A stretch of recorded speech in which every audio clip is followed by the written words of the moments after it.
Chapter 23. Sara didn't know what to do or where to begin to explain to her parents who Solomon was, or the important friend he had come to be to her. Her mind was spinning, and she was filled with regret that she hadn't told her family more about her owl friend, because now she had no way to explain the tragedy that had befallen her.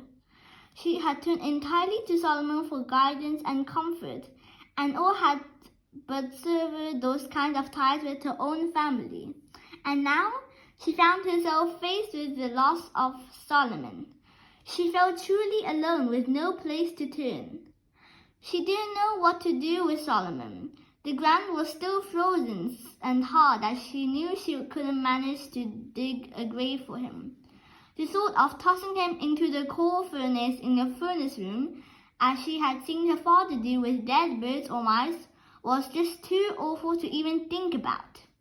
Sara was still sitting on the front steps of her house, holding Solomon in her arms, with tears flowing down her face, when her father's car skidded to a quick stop on the gravel driveway.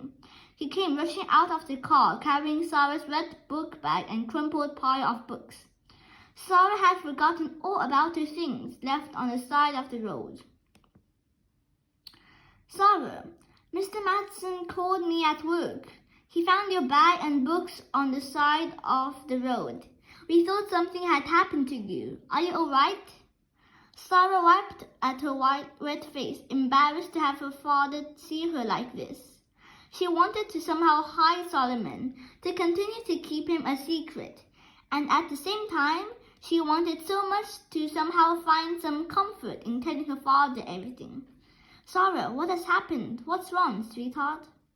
"Oh, Daddy," Sara blurted, "Jason and Billy have killed Solomon." "Solomon?"